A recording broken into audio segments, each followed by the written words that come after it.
Eso. Partiendo un poquito como contextualizando de que la reunión pasada se abordaron hartos temas, en que principalmente fueron tres, en que fue como la profesionalización del circo, la salud y la identidad. Entonces, estos tres temas, hay mucho que desarrollar sobre cada uno, pero están íntimamente ligados. Es decir, que al hablar de profesionalización, dentro de ese término incluimos la salud y la identidad.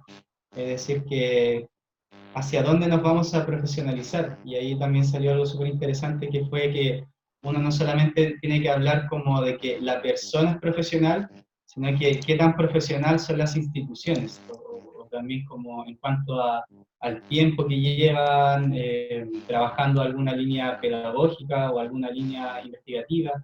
Eh, entonces, como parte de esta profesionalización está la salud, desde ahí lo voy a abordar. En que cuando uno habla de salud, no solamente habla de la salud individual, sino que, y aquí es donde entran las estrategias de salud pública, que son las tres estrategias, ¿no es cierto? Que son la promoción, la prevención y la educación. Entonces, todo esto va desde lo más macro a lo más micro. Es decir, la educación en salud, si ustedes ven la imagen, la podemos abordar a la persona, que son los hábitos directos de la persona para poder mejorar su salud. Luego, si vamos a la prevención, que ya la prevención aborda un círculo un poco más amplio que ya abordaría a la familia, que es decir, me preocupo de la salud de las y los demás, incluyendo la mía. Y en el tercer círculo, que ya es un poco más amplio, que sería la promoción en salud, que es la comunidad. Es decir, que también me tengo que preocupar de la salud de mi entorno. Entonces, uno de los objetivos de la salud pública es que las personas, las familias y las comunidades logren su máximo estado de salud, de bienestar y de autonomía.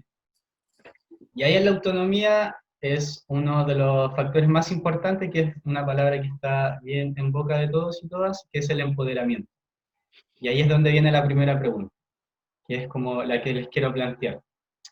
¿Cómo sienten ustedes que el circo, las personas que practican circo, las familias de circo, las compañías y las instituciones, cuán empoderadas de su salud están respecto a su propia experiencia, a lo que han visto? Les pongo un ejemplo.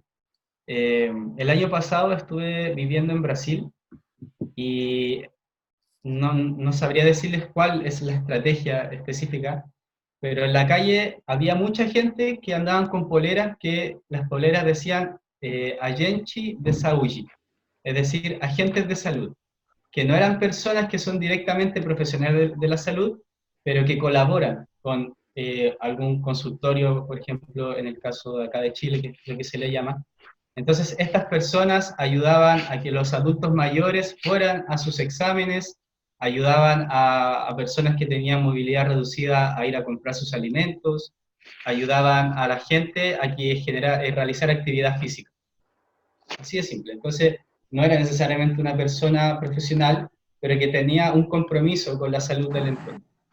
Entonces, la pregunta ahí también va, ¿cómo nosotros mismos nos volvemos promotores de salud con la gente que entrenamos y con los espacios donde entrenamos, en relación al empoderamiento? Yo desde lo que he visto y por lo menos acá en Chile, eh, no hay un empoderamiento de la salud como tal, ya que es costoso, engorroso poder acceder a salud. Imagínate que para entrar a un consultorio tenés que estar una cantidad de horas impresionante para poder acceder a un buen tratamiento, tenéis que pagar una cantidad de plata que no tenemos, que los artistas en general no tienen.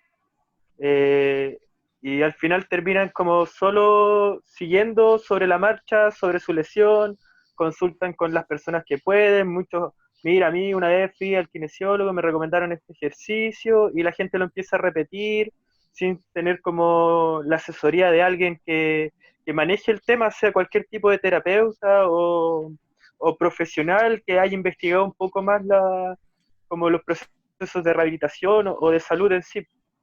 Yo lo veo desde solo mi área como el área física, que, que es de donde me engancho para poder comentar. Claro. Entonces, como es un gremio desprotegido, es difícil el acceso a salud y más difícil aún empoderarse de la salud. Más allá de lo que la gente pueda como autocuidarse y buscar dentro de sus propios conocimientos, es complejo. Sobre todo acá. Claro. Entonces ahí Oscar igual toma un punto súper importante que es como la transmisión del conocimiento y Sí, qué tan fidedigna es ese conocimiento. En que, claro, un terapeuta profesional se lo comunica a una persona y esta persona a otra y a otra y a otra. Y es lo que pasa también muchas veces con las clases de circo, en que un sí, profesor tomó una formación y se quedó con un ejercicio y después ese ejercicio se va transmitiendo de boca en boca y en este caso como de profesor en profesor, pero que muchas veces ese ejercicio quizás no está indicado de la misma forma para toda la gente. exacto, porque eh, todos los contextos son distintos, pero igual es una buena herramienta para amarrarse y, por ejemplo, empezar a promover buenas prácticas. Eh, si enseñamos un ejercicio que sea genérico para todos, que sea genérico, pero que la gente también sepa que, mira, si yo tengo una lesión, este ejercicio quizás deberías consultarlo con alguien, como que nazca esa duda de las personas de asesorarse con alguien que a lo mejor maneje más el tema. Yo les quería compartir que una vez estaba en Colombia en algún momento y estábamos entrenando y sucedía mucho que las quemadas de la tela, por ejemplo, eh, además de que se ven un poco como un premio de me quemé porque hay un esfuerzo que estoy trabajando y el profesor les decía como, sí, bueno, pues es la marca que tienes que tener porque estás haciendo telas, no había un cuidado a esta lesión, ¿no?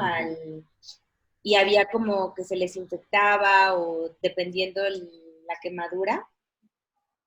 Y, y entonces sucedía mucho que el maestro les decía, ah, pues échate pasta de dientes, ¿no? O échate bicarbonato, o échate no sé qué. Y la infección iba creciendo y hasta que llegaba un punto en el que pues además con el sudor y el dolor pues tenían que parar y realmente atenderse esta lesión. Pero me recordó mucho esto que estás diciendo porque el maestro, que es esta persona en la que tú confías, que te está guiando y te está diciendo cómo tienes que hacer, es justo el que te está diciendo que te eches bicarbonato o encuentres como una solución rápida y que sigas. Y que además estás en un entorno en el que es contagioso, ¿no? Que todo el mundo está usando el mismo colchón o están sudando, ajá, sudando y compartiendo y entonces eso se empieza a volver como un foco así de muchas cosas que suceden al mismo tiempo. Entonces, ahí también entra un punto súper importante que es la higiene, que al final salud e higiene son dos conceptos que están de la mano. Entonces, como, ¿qué tan higienizado está un espacio? En el decir en que yo voy a llegar a tomar una clase y, no sé, pues ver que las colchonetas están limpias, que el espacio está ordenado. Entonces, ahí es donde entra el tercer punto, que es cómo yo me preocupo de la salud del entorno. Entonces, ya, claro, quizá no voy a llegar yo y barrer el espacio yo solo y limpiar todo yo, sino que también incentivar a las personas que no se preocupen solamente de su salud, sino que, como dice acá, de la salud de los y las demás y también de la salud del entorno. que en este caso la salud del entorno entraría a ser la Y higiene. también otro punto que toca Julia es esto de mientras más lastimada estoy, quiere decir que más, no sé, lo estoy haciendo mejor, ¿no? O sea, bueno, yo lo veo mucho como con mi maestra, ¿no? Que yo decía, es que me duele tal, y aquí pues, no importa, yo me rompí la cabeza tantas veces y aún así yo seguía como este empoderamiento, aún estando mal, ¿no? Y ya ahorita que es grande lo recibe, pero en ese momento, ¿no? Y cómo nos lo transmite, pero realmente no es. Igual, yo creo que hay que tener cuidado cuando entramos en el límite como del entrenamiento en circo y lo confundimos un poco con salud. Lo que hay que recordar que el circo no es salud, no es salud. Entonces nosotros no hacemos circo porque es saludable, nosotros hacemos circo porque es una técnica que tiene impacto, que es de alto rendimiento. Entonces, circo no es salud, y eso hay que tenerlo claro. Entonces, claro, hay que tratar de evitar estas exageraciones o cosas innecesarias, por ejemplo, no sé, de no cuidarse con higiene, desinfectar el espacio, esas cosas hay que, claro, son cosas distintas. Pero igual, ojo ahí, por ejemplo, no sé, es cuando un equilibrista, por ejemplo, yo lo veo en las clases de escuela, que son 3 años. Por ejemplo, el equilibrista generalmente va a empezar a tener dolores normales de muñeca y después la segunda clase va a tener que hacer, no sé, banquina, mano a mano. Entonces, obviamente ahí cada profe va a tener los criterios, o el encargado de salud o el kine, de ir diciendo, oye, cuidado con la carga, o lo que pasa exacto, que le van avisando a los profes, oye, ten cuidado con esto. Entonces también hay una pequeña tolerancia ahí entre ese dolor permitible en el circo. Entonces es complejo ahí porque se juega justo entre los límites que planteó el Pablo sobre higiene y de Importante salud. que dentro de los espacios de circo haya como asesoría o que los mismos practicantes de circo, sean profesionales o amateurs, sean responsables con su cuerpo, porque me ha tocado ver en ocasiones de gente que no quiere parar y no puede parar, ya sea una compañía, sea un proceso formativo, y se lesionan dentro del proceso y tienen que seguir dándole cara. ¿Y qué hacen a través de eso? ¿Cómo siguen nomás y se siguen lesionando? ¿O paran? ¿Cachai? Entonces ahí empieza una discusión. Yo por lo menos tomo a trabajar por sobre la marcha, y la idea no es parar, sino que seguir, ir asesorando en la prevención de, mira, quizás tu gesto técnico no está siendo biomecánicamente eficiente, quizás deberías cesar y seguir trabajando esto otro, a lo mejor tu core no está óptimo, tiene inestabilidad de tobillo y eso produce que se te produzca esta otra lesión y así, bla, bla, bla, bla, bla. Sí, Entonces, lo que dice Oscar es muy, pasa demasiado, pasa un montón, y ahí claramente que el elenco o el equipo profesional va a tener que tener los criterios, y obviamente el artista. Por ejemplo, hace poquito estuve en Francia y estaba con un chico que se llama Odette, que trabaja en X Company, y él tenía un contrato por, no sé por cuántas funciones, por 10, por ejemplo, y el chico tenía, esto es un caso particular, entonces, y la cuestión es que él tenía 10 funciones, pero algo le había pasado al brazo, no recuerdo qué, contar que él no podía casi ni moverse. Entonces él habló con la compañía y todo, y se consiguió, por ejemplo, un reemplazante por 4 o 5 funciones. Entonces tampoco le daba el tiempo suficiente para recuperarse.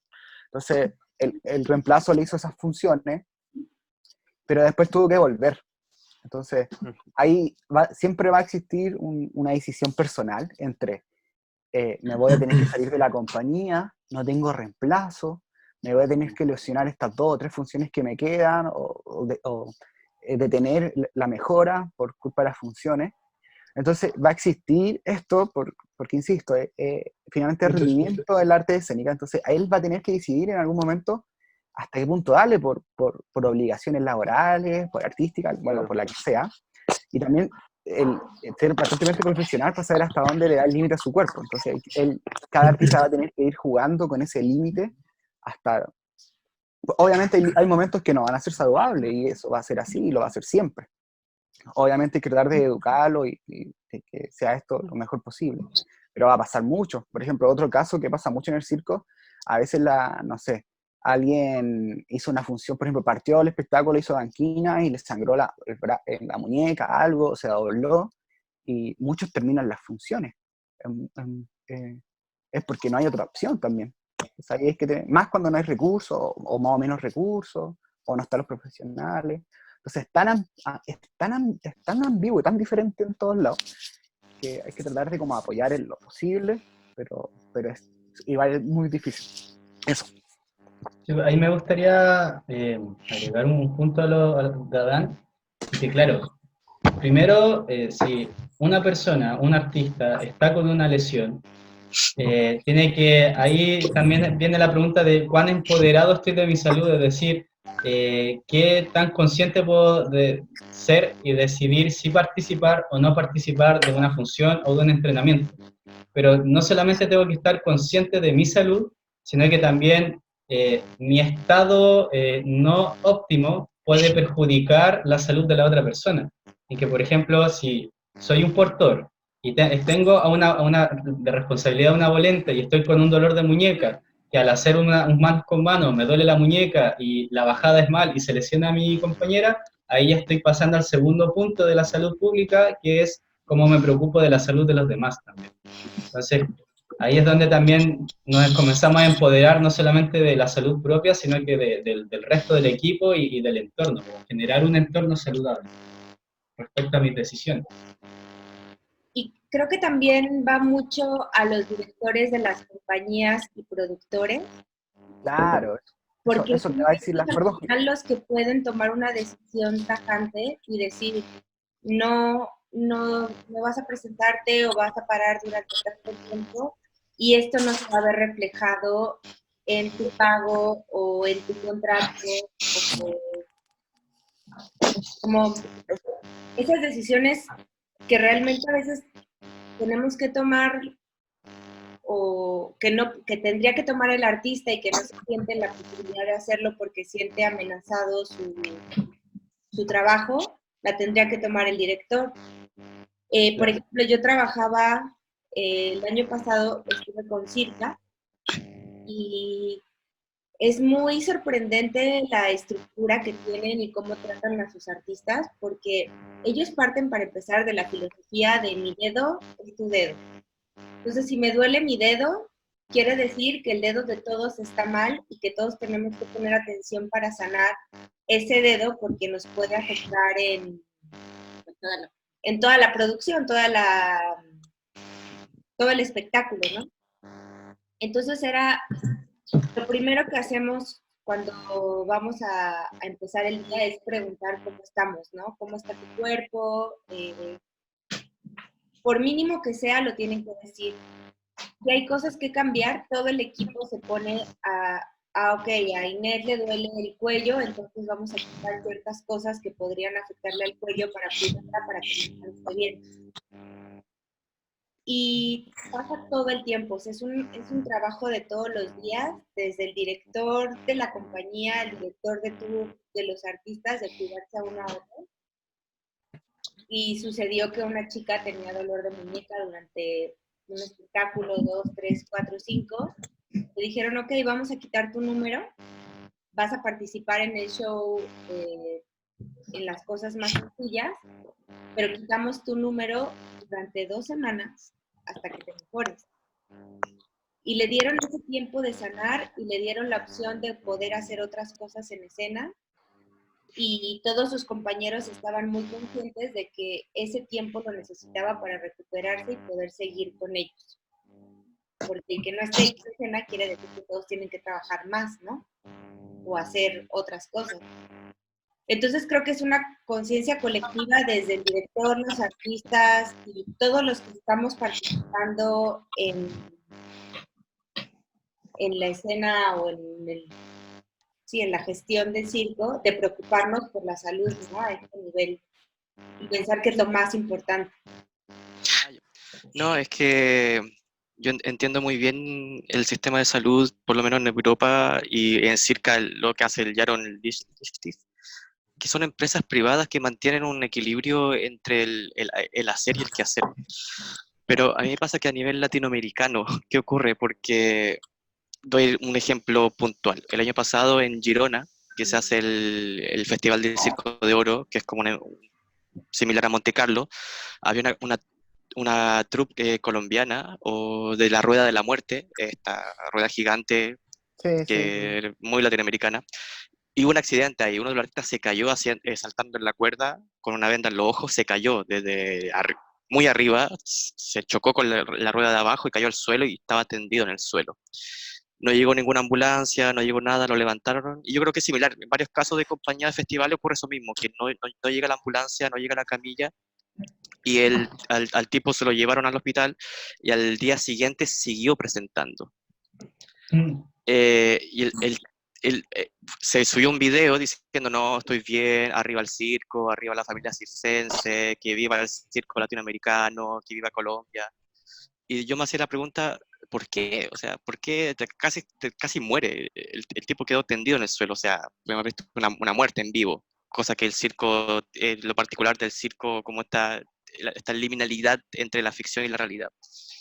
El tema que me pregunto es, si le hubiera pasado a una troupe rusa o a una troupe francesa, o una troupe tienen todos los seguros habido y por haber por la intermitad, sobre todo en Francia y en Bélgica, que tienen los cubren un seguro, pero desde lo latinoamericano, donde sabemos que no existe un seguro que cuide todo esto, menos en un festival de esta índole, en donde la persona que lo maneja es un empresario, que no le interesa la condición en cómo se presenta, sino que se presenta. Entonces ahí es donde yo me hago la pregunta, en este caso, ¿qué ocurre desde lo latinoamericano? Porque vemos un accidente y tenemos este pseudo convención de que somos latinoamericanos, somos fuertes de por sí, hacemos circo y lo hacemos hasta porque somos héroes o superhéroes dentro de esto.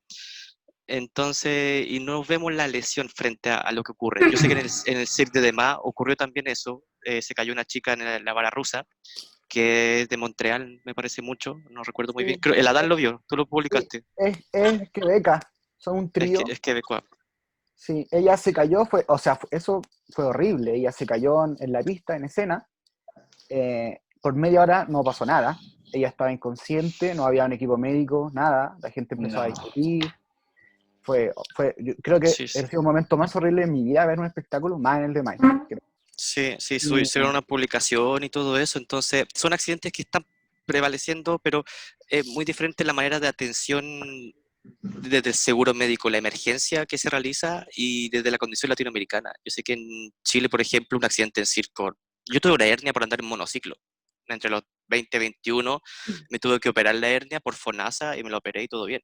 O sea, ningún problema, pero me lo causó el monociclo y fue causa de eso. He tenido E15, he tenido tendinitis, la vida y por haber, pero es parte de la condición. Ah, no, pues se hace circo, es normal. Pero hablamos de... Yo, Sí, sí. yo, termina tu pregunta, Víctor. No, eso, es como la condición latinoamericana del circo, porque en XY yo sé que los ODET tienen la intermitancia, en Circa tienen una manera de trabajo muy bastante del business, del negocio, pero justo con todo un respaldo profesional habido y por haber. Obviamente siempre tiendo no a comparar, pero ver cómo son las condiciones también de cada país y de cada sector. Y en este caso en Latinoamérica creo que hay un poco de precariedad en frente a la necesidad de un circo y salud dentro de esto. ¿Cómo lo vemos? ¿Cómo se ve esa escena sin ver otros países? Yo, yo la considero nula en Chile, por lo menos, po. Eh, Estamos frente a lo vuelvo a repetir, un sistema que no protege al mundo de las artes.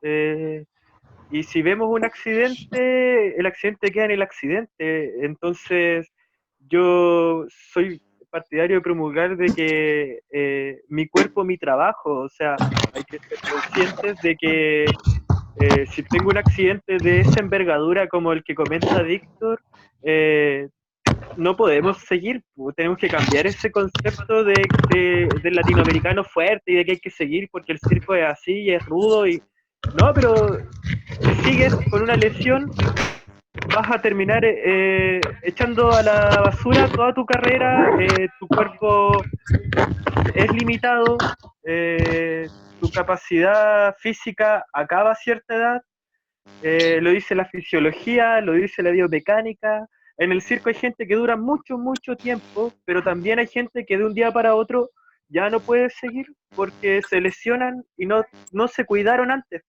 La mayoría de las lesiones que yo he visto son por factores repetitivos. Un mal gesto técnico continúa a lo largo del tiempo porque sí, yo puedo seguir y nunca me preocupo de corregirlo. Y termina en un lumbago, en una tendinitis crónica, en una hernia. Entonces yo creo que hay que cambiar este concepto de que no, si me lesiono puedo seguir. Yo me lesiono y tengo que verme, porque mi cuerpo es mi fuente de trabajo. ¿Cómo sigo trabajando si mi cuerpo no está bien? Yo quería acotar que, bueno, he estado lesionada también varias veces y también he tomado muchas clases donde los profesores son así, estilo muy militar, y eso es lo que siento que más provoca lesiones, porque te lleva a un límite que está bien investigarlo igual, cada uno con sus ideas, pero... Pero no sé, todo tiene un límite. O sea, si te estoy diciendo me duelen las caderas, no puedo hacer eso y la persona te insiste en que tienes que hacerlo, ahí está el error. Yo siento, tanto como un profesor o alguien que esté a cargo de otro grupo. Creo que también tienen que, en general, todos los que dirijan un grupo de personas deberían saber más sobre anatomía, aunque sea lo básico, un poco de anatomía corporal y de también primeros auxilios. No sé, yo cuando era muy pequeña participé de Scout y ahí me enseñaron harto sobre los primeros auxilios y es muy necesario. Yo ahora en el circo también doy clases de tela, también les intento decir de que tienen que tener esta conciencia con su cuerpo todo el tiempo, que yo les puedo decir hágalo, pero también tienen que tener frenos si es que les duele, ¿cachai? Está bien exigirse, pero ¿hasta qué nivel? O sea, yo igual estuve lesionada de las rodillas y tuve que parar 4 meses para poder seguir bailando, y también me exigía porque sentía toda una culpa muy grande de no estar moviéndome y cumpliendo lo que tenía que hacer. Entonces también hay un juego psicológico muy fuerte que influye en todo esto. Si me lo permiten, yo no soy profesional en nada aún, pero bueno, tengo oficios y bueno, he visto cómo la gente, como lo dicen en Chile, se lesiona por el precario sistema de salud aquí, porque aquí, bueno, aquí la gente, el método que utiliza es no enfermarse y no ir a las consultas médicas, pues como que esa es la última cosa que uno hace. Sí. Anda, ni siquiera yo voy al médico desde hace años, y nunca me he lesionado por suerte porque, no sé, sé cómo detenerme, como que abogo un poco más por vivir sanamente, en lugar de estar como llegando hasta el límite de mi cuerpo. Igual como que he tratado muchas veces, como que me ha pasado eso de lo que están hablando recién la Romy, pues de sentirse como frustrado por las limitaciones que tiene el propio cuerpo durante el entrenamiento, y siento que la psiqui, como nuestra mente ve las cosas, afecta también, onda. Bueno, como les dije, me lesioné una pura vez cuando era más pequeña de los meniscos, y sería, pero fue como por algo anexo al entrenamiento, fue como por un golpe. Pero he sentido cómo se me contractura el cuerpo súper fuerte por estar frustrada haciendo ejercicio, porque no me concentro del todo en lo que estoy haciendo, sino que estoy como con una vorágine mental que no me ayuda, sino que me afecta dentro del entrenamiento y también le puede afectar a mis compañeros, a todos los demás si es que estoy con alguien más. Y bueno, yo no creo tanto, o sea, sí lo he visto. He visto como a muchos amigos que me han dicho, no, yo me rompí 2 clavículas y así saqué mortales hacia atrás, o que se han lesionado un montón de veces por tratar de hacer cosas que no van como de ejercicios pedagógicos, sino que quieren lanzarse a lo más difícil de una.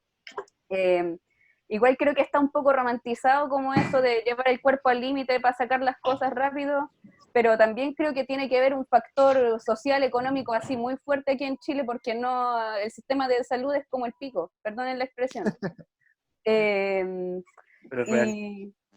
Y Y eso, como que también abogo por verlo desde ese punto, porque realmente como que si yo me lesionara en el circo del mundo, yo tendría que salirme nomás, porque no hay forma de que me pueda pagar una operación de una lesión y más encima seguir pagando la mensualidad que ya es alta.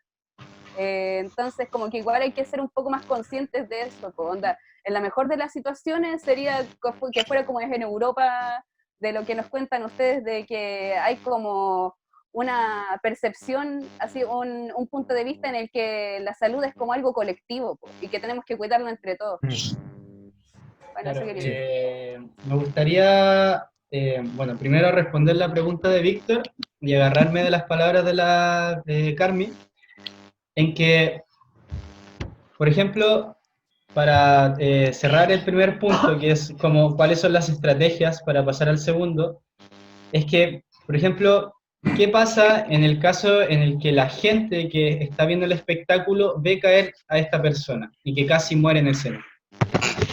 Imagínate el trauma que se genera en esa gente, llegando a cuestionarse si realmente van a querer volver a ver un espectáculo de circo, o que si en ese público hay niños, niñas, adolescentes que quieren ser artistas de circo, pero ven que se cae una persona y pone en riesgo su muerte, van a quedar traumados y van a decir, no, yo ya no me dedico al circo. Sí, Entonces, sí lo escucho.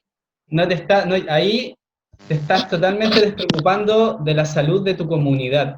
Es decir que, claro, no solamente me preocupo de mi salud, de la salud del resto y de la salud del entorno, porque ya me caí y bueno, fue un error mío, estoy bien, puedo seguir, pero no te estás preocupando del trauma que estás generando a la demás gente.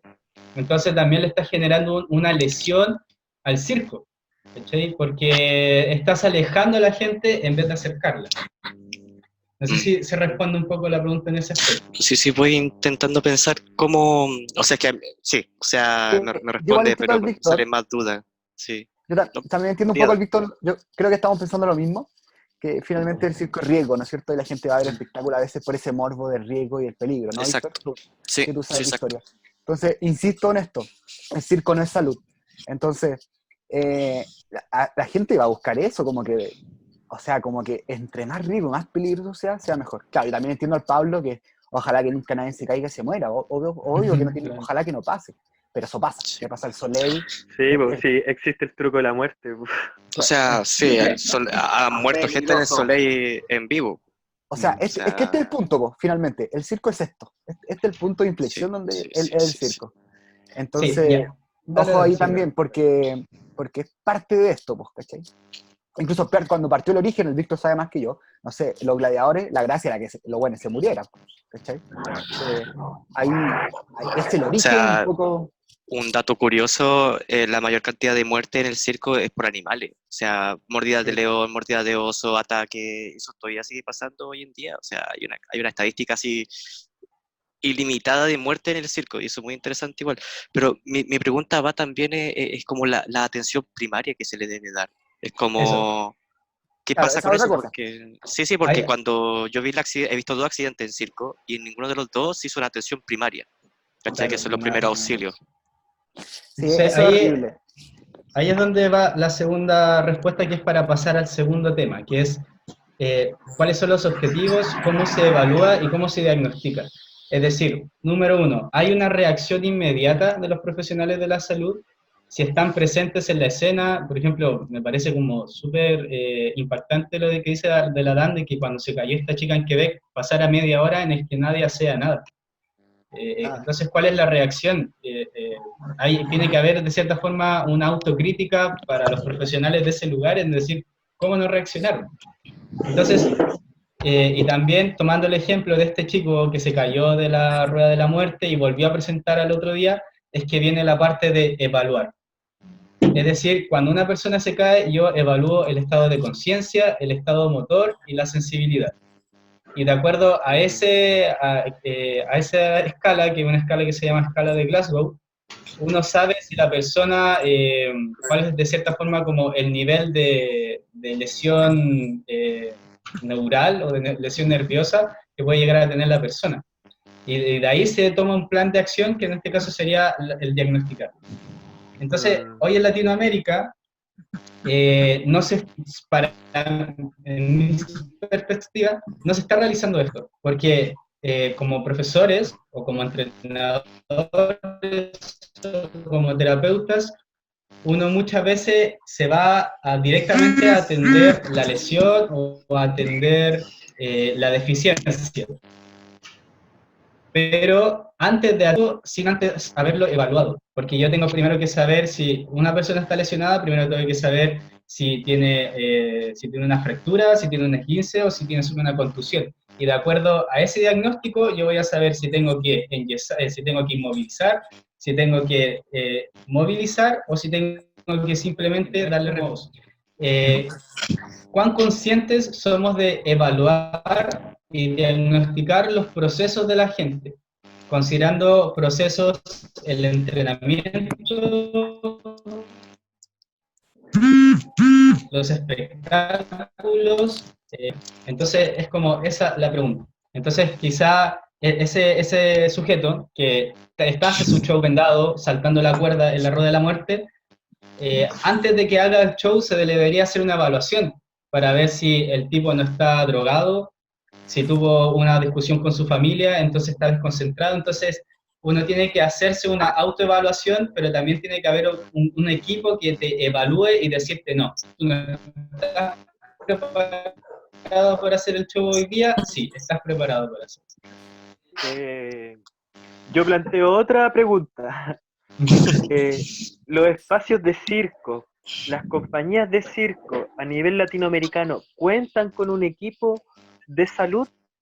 Porque yo he visto en varietés, en casas de circo, donde ocurren actos arriesgados y en verdad no hay nadie, las compañías no trabajan con alguien realmente que se dedique a esta área y que maneje esos conocimientos para poder actuar como dice el Pablo, que son conocimientos básicos para alguien que trabaja en salud y ve un accidente, por ejemplo. Igual he visto accidentes en circo y uno queda así paralizado porque nunca lo esperáis. Pues. Pero yo creo que hay que cuestionarse si existen las personas que trabajen con el circo. ¿Cachai? Porque si no están, no podemos decir, hoy si bien todos deberían tener la responsabilidad de manejar estos conocimientos como genéricos, pero no hay, pues, o sea, ¿qué compañía está trabajando con un kinesiólogo? ¿Qué compañía está trabajando con un médico, con un enfermero, con un paramédico? ¿O qué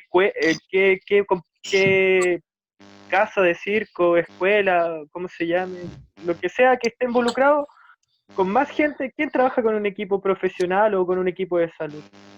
No tienen ni Son seguro. muy pocos, o ninguno. Pues. No, pues no existe el seguro. Pero por eso es importante que esta discusión se abrió demasiado. Entonces, primero tenemos que recordar que, por lo menos en Chile, la salud es un bien de consumo, ni siquiera alguien que no hace nada tiene una buena salud. Entonces, una institución de circo, por ejemplo, por lo menos el Circo del Mundo, ni siquiera tiene una infraestructura de partida así de nivel top con las comparaciones que siempre hacemos. Tampoco, incluso profes de técnica a veces no existen. A veces no tenemos la colchoneta con la densidad necesaria. Entonces, hay una falencia nacional y también en Latinoamérica, algunas más que otras. Entonces, por ejemplo, lo que decía el Pablo de esto de los protocolos, de las evaluaciones, también hay que tener ojo ahí porque va a depender de los criterios de cada país, de cada institución. Por ejemplo, cuando pasó esto del DMAI, que se cayó a chica y no había nadie, la gente se preguntaba por qué no pasó nada, por qué no había una ambulancia. Esa fue la primera pregunta. Entonces, después yo me enteré con amigos que hablaban francés o que preguntaron, que depende de las leyes públicas en ese caso. Entonces, por eventos masivos, por ejemplo, creo en Francia, nadie me corrige si alguien se mal, que para que haya una ambulancia en un evento masivo, mínimo tienen que haber 500 personas. Y ese evento no superaba las 500 personas.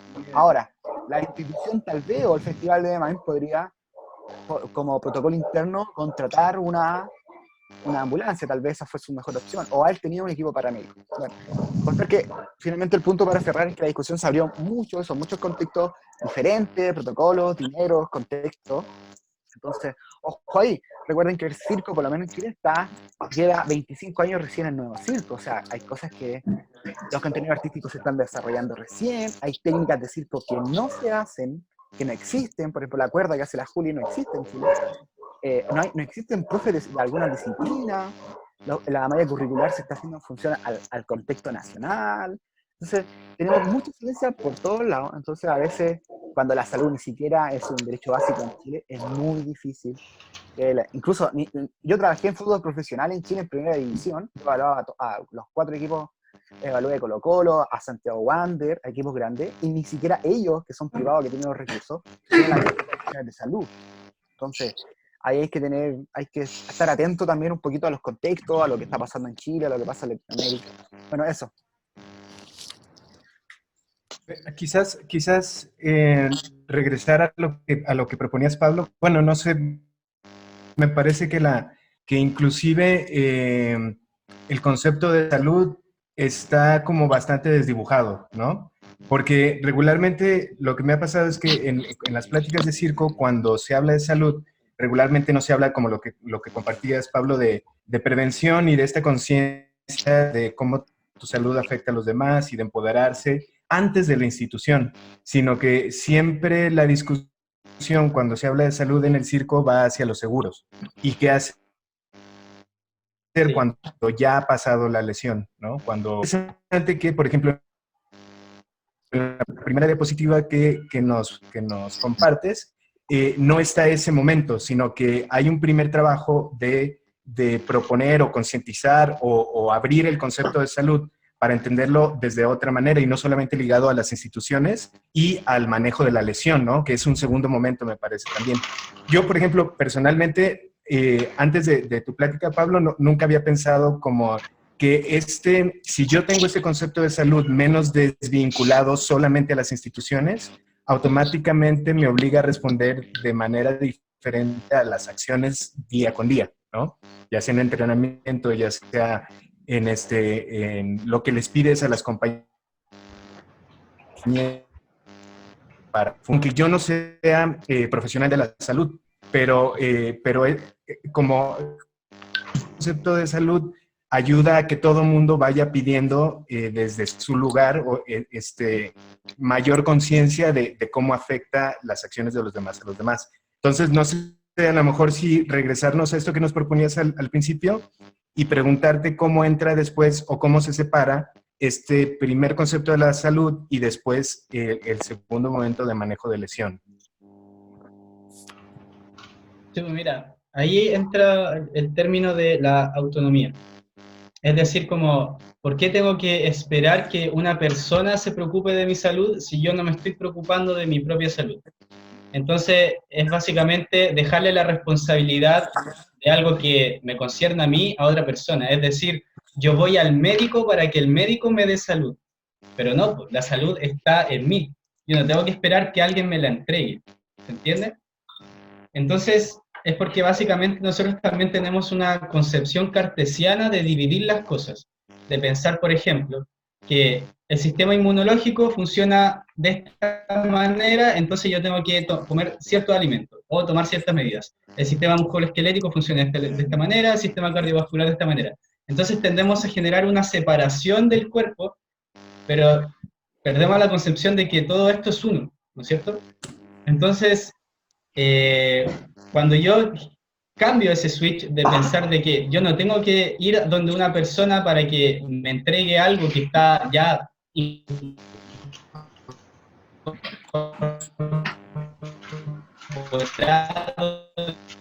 mi cuerpo, que es la salud o la recuperación o la rehabilitación, es que hay de salud.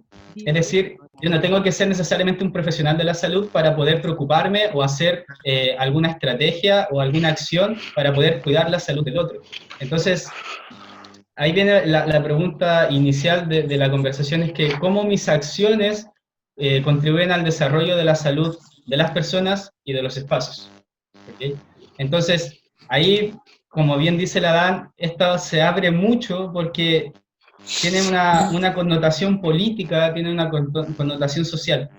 Entonces, aquí en Latinoamérica, lamentablemente, ya no esperamos nada de las instituciones. Yo no voy a esperar que venga el ministro de Salud, que es un estúpido aquí en Chile, a que se preocupe de mi salud, porque no lo va a hacer, porque solamente le preocupan sus intereses. Entonces, ¿qué hago yo? Me organizo con mi comunidad, me organizo con mi compañía para generar acciones inmediatas de salud. Entonces, ¿cuál podría ser una acción inmediata? Ya, somos una compañía de 5 personas. Primero que todo, estas 5 personas, ¿todas tienen su previsión de salud al día? Es decir, que si tú tienes un accidente, tienes dónde atenderte, sabes a qué número llamar, sabes tu grupo sanguíneo, sabes si eres alérgico a algún medicamento. Entonces, ya saber eso de mis compañeros de compañía ya es una acción de salud. Y ahí es donde entra la autonomía. No tengo que esperar que alguien me diga lo que tengo que hacer para hacerlo, sino que tengo que preocuparme porque es una necesidad básica, que es donde viene preocuparme de la salud del entorno.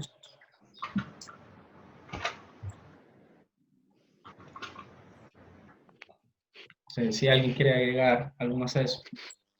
Sí, no, a mí me gustaría... Hola, chicos. Hola, no sé si me escuchan. A mí me gustaría como enfatizar en una parte importante que es como la concientización en el momento de la educación, y cuando nosotros estamos de verdad en la escuela aprendiendo, es ahí donde es importante esta concientización de cómo vamos a llevar nuestra vida profesional y cómo vamos a poder hacer toda esta gestión de nuestra salud como artistas profesionales. Entonces siento que también ahí a veces damos un poco la culpa a la cuestión más política y social, cuando también podría estar dentro de nosotros, tal vez las personas más como profesores, directores de escuelas, y está ahí un poco también la responsabilidad, ¿no? En poder de verdad enseñar y compartir este conocimiento acerca de cómo cuidarse y cómo representar el circo diferente hacia una medicina que va encaminada de diferente manera, ¿no? Pues porque no es lo mismo un artista de circo que va al médico por una lesión a un deportista que tal vez tiene que competir hasta el próximo mes. El artista tiene que presentarse los siguientes días, ¿no? Entonces, es importante desde las escuelas formarnos bien para así poco a poco empezar entonces nosotros mismos a cambiar, y desde ahí, desde ese punto, poder aportarle un poco más a la sociedad. Claro, el empoderamiento de nuestra salud. Quiero dar, no sé si Álvaro quiere hablar. Álvaro, ¿quieres hablar? Quiero decir algo pequeño que se me ocurrió recién. Que se están planteando como protocolos de la salud en distintos niveles o en distintas dimensiones, porque puede ser para un taller con niños, que puede ser recreativo, o puede ser educativo, o puede ser un proceso de formación artística para estudiantes como en el Circo del Mundo, que ya son adultos, o puede ser para una compañía, o puede ser para un espectáculo grande. Entonces, como que finalmente habría que crear distintos protocolos o distintas formas de actuar o de abordar la salud para cada dimensión, porque son como distintos objetivos, distintas personas, que algunas personas van un día a clases a la semana de circo, y en otros lugares lo dan todos los días, están trabajando, se pueden morir. Entonces es difícil encontrar solo una forma. Lo que dice Álvaro es súper importante. Yo quiero contar un poquito la experiencia que tenemos nosotros en el Circo del Mundo y cómo lo hacemos. Cuando yo llegué hace 5 o 6 años más o menos, no existían muchos protocolos como de prevención de lesiones, ni de salud, ni de nada. Entonces, con el tiempo hemos ido implementando ciertas medidas. Entonces, la primera fue, bueno, lo que hice yo en realidad fue generar un plan de acción. Porque si pasaba algo, lo que se hacía era como que alguien agarraba con el auto que tenía y lo llevaba. Ese era el plan de acción. Entonces, lo que hice yo, y bueno, la Carmi es testigo de esto porque ella está ahora en este proceso, lo primero que hice, o como instancia del Circo del Mundo, como institución, es que todas las personas que se relacionan al Circo del Mundo tienen que tener algún tipo de seguro. Y eso es lamentable porque estamos exigiendo que contraten un seguro que es privado, que es el de la Clínica Dávila, que es traumatológico, que ellos pagan 45.000 pesos anual. Es lamentable que tengan que invertir dinero o que el circo no pueda contratarlo porque no tiene los recursos. Entonces ellos están obligados, si quieren entrar al Circo del Mundo, a contratar su seguro privado. ¿Ya? Y que tampoco, más encima, cuando se van a atender, tienen que mentir, porque el seguro no cubre deporte extremo o cosas así. Entonces eso me da pena y eso es una lástima. Otro tipo de seguro que existe fue que los artistas, por ejemplo, tienen un seguro colectivo. Entonces, los elencos del Circo del Mundo, que no son tan estables, son medio irregulares, ellos tienen que también pagarse, si tú eres parte del elenco del Circo del Mundo, que tienes que pagar un seguro colectivo, que todos ellos están incluidos. Y eso no es tan bueno porque el seguro te cubre el 50%. O sea, si te pasa algo, te pueden llevar al lugar que sea, te atienden, y después el seguro te devuelve el 50% de los gastos. Eso en Chile significa mucho dinero. Esos son los contextos distintos. Por otro lado, tenemos la mini compañía, que son los niños, en donde ellos tienen el seguro básico, generalmente son carga de los padres, puede ser privado o FONASA, el seguro estatal, y también queda un poco ahí a la deriva con la salud que tiene el papá. Entonces, esas son nuestras mejores opciones como el Circo del Mundo. No tenemos mejores opciones. Ahora, si nosotros tuviéramos dinero suficiente, podríamos contratar seguro, nosotros mismos pagárselo a nuestros estudiantes, a las personas, a los artistas, que sería lo ideal. Nosotros como institución deberíamos asegurar a nuestros participantes, quien sea. Entonces, dentro de todas nuestras falencias, estos son nuestros planes de acción. O sea, yo hace poquito hice un tour por distintas escuelas en Europa, en Montreal, y lo primero que hice fue hablar con los directores, con los profes y ver cuáles eran los protocolos y qué hacían. Entonces me di cuenta que en cada escuela de circo son totalmente distintos los protocolos. Obviamente, porque son países distintos, leyes públicas totalmente distintos. Entonces, por ejemplo, un caso, KENAC se llama Centro de Arte Circenses, creo, no recuerdo bien. Y es como la NASA, el Víctor le dice así, el Víctor le dice la NASA del circo, porque realmente la NASA es una NASA, güey. Es una NASA, o sea, usted tiene que, para entrar a la puerta, tiene que poner su código y entrar.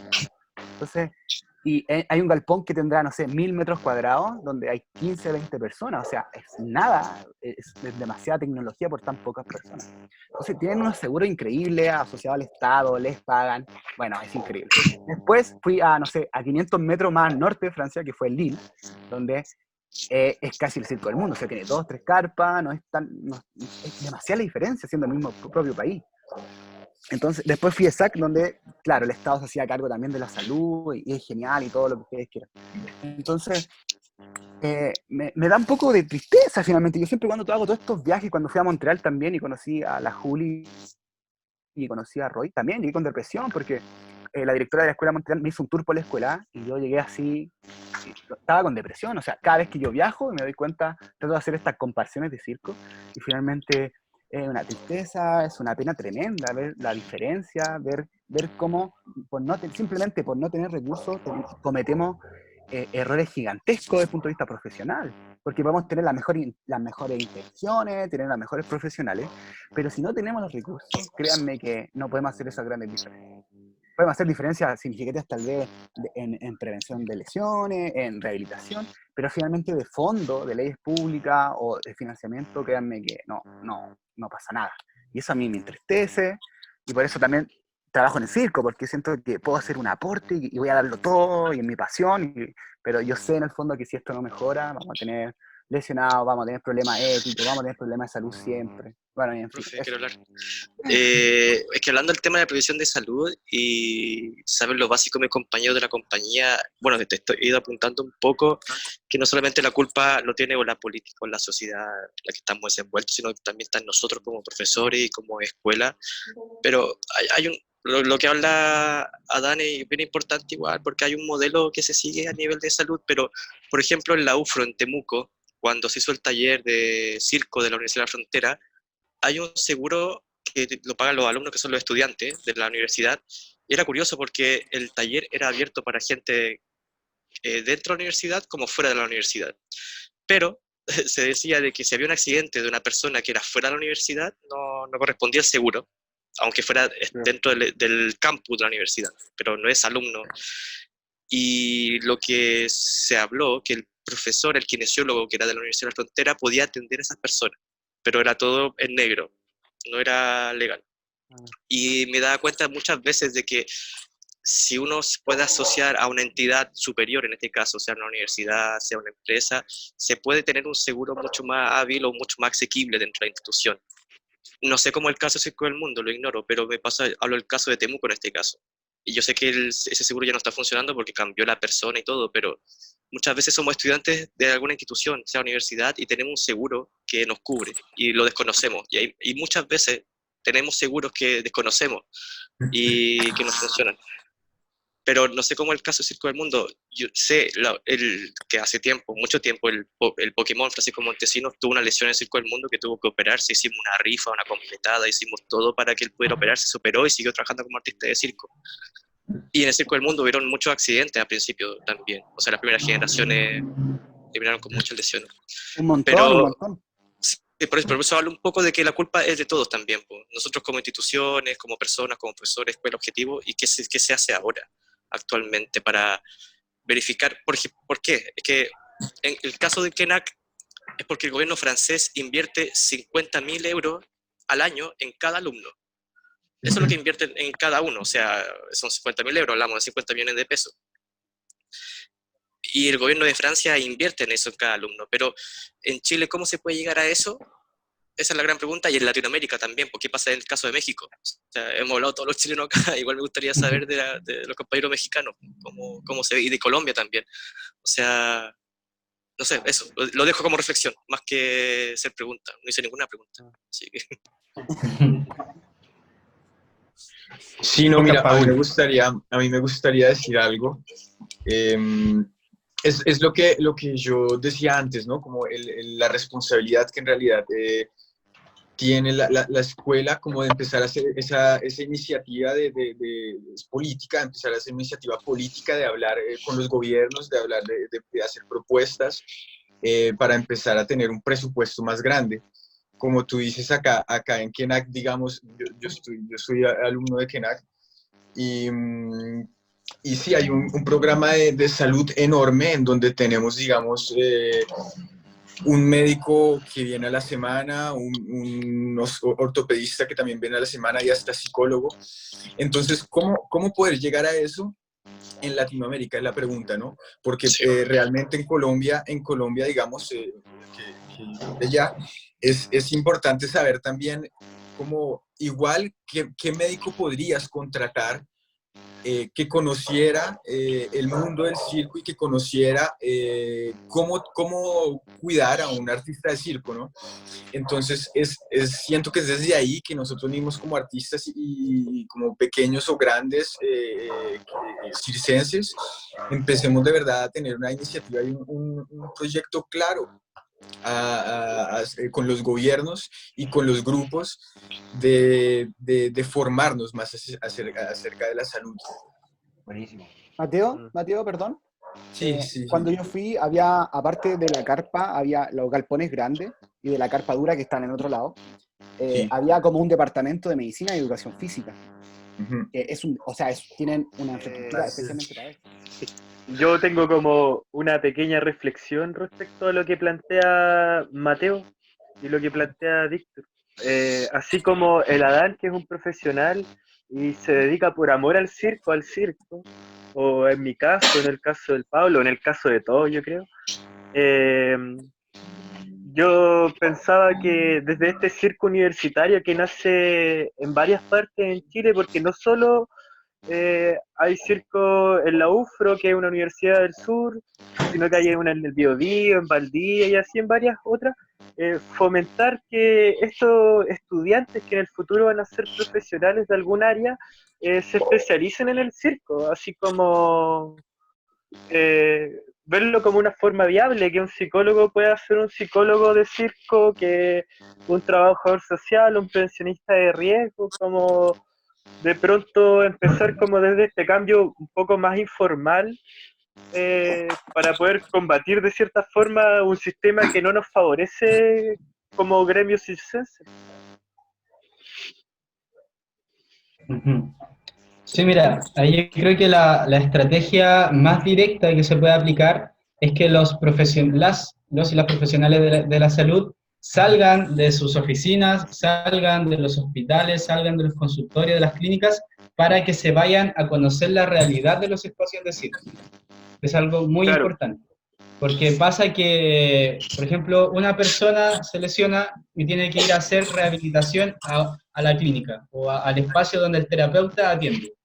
Pero sucede que como el terapeuta no está en el cotidiano de la gente entrenando, no comprende como todas las dimensiones que contemplan el entrenamiento. Entonces les termina, que me ha pasado con un montón de gente que he atendido, que le termina haciendo ejercicios que le hacen ejercicios a una persona de 60 años con artrosis. Entonces la persona está 10 sesiones perdiendo su tiempo y perdiendo su dinero haciendo ejercicios que no le son suficientes.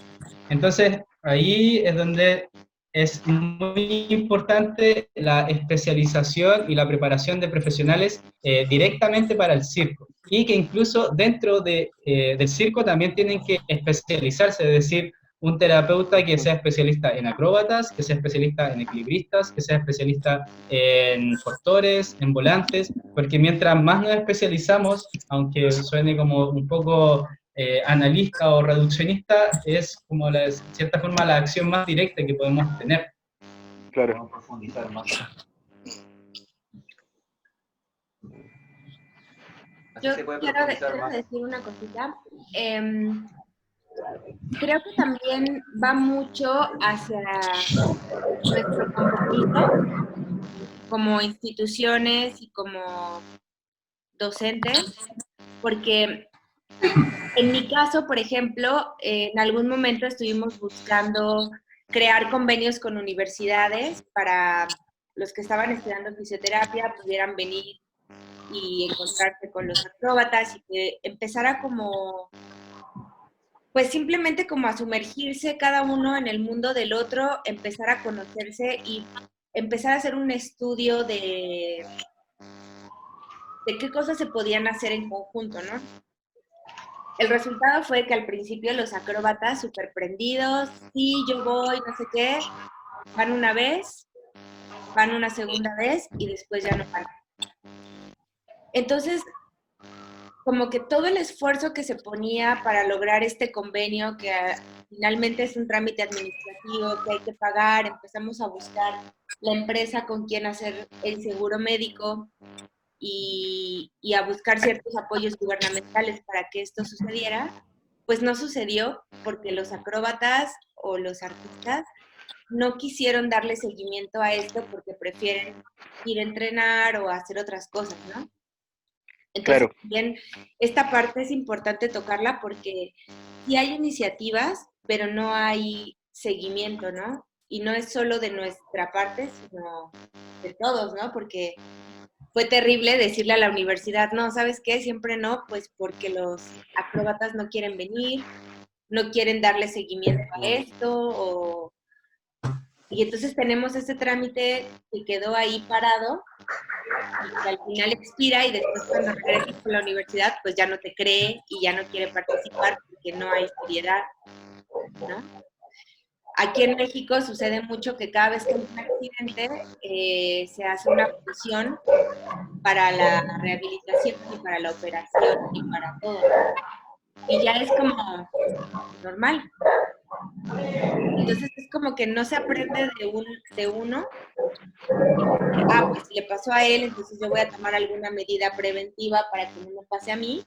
No, ya saben que la comunidad siempre te va a respaldar y van a hacer funciones y van a hacer algo para que tú estés bien. Y es un poco cansado también, porque si no sucede una vez al año, sucede 5, ¿no? Y no sé, bueno, por ahí hay otros mexicanos que les pueden contar sus experiencias. Pero creo que es muy desmotivante que no haya también respuesta de los... para crear este tipo de, del mismo gremio para hacer estas iniciativas posibles. Claro, la Julia igual tiene razón ahí, porque claro, puede que, no sé, ciertas personas quieran a lo mejor contratar lo mejor el seguro o generar planes de acción, pero finalmente si el gremio no le interesa o no busca estos caminos, es menos probable que se logre algo. Entonces, si no somos cada partícipe, los artistas, los profesores, los gestores, no le encuentran una importancia y no se preocupan de esto, es mucho más difícil aún que se logre algo positivo. Sí. Ahí viene eso del empoderamiento de mi salud, como yo como artista o como practicante de circo accedo a estas posibilidades o a estas plataformas que se brindan de repente. A mí igual me pasó de que abrí un espacio de asesorías kinésicas en Temuco y defendí mi espacio yendo todas las veces que pude ir, que fueron todas, pero la gente no se acercaba ni siquiera a preguntar, entonces como que uno está ahí en la batalla constante también de poder fomentar de que consulten, ¿cachai? Como era muy accesible, demasiado, y bueno, tampoco es tan alto el número de artistas circenses en Temuco, como lo que hay como en Santiago o quizás en otros lugares.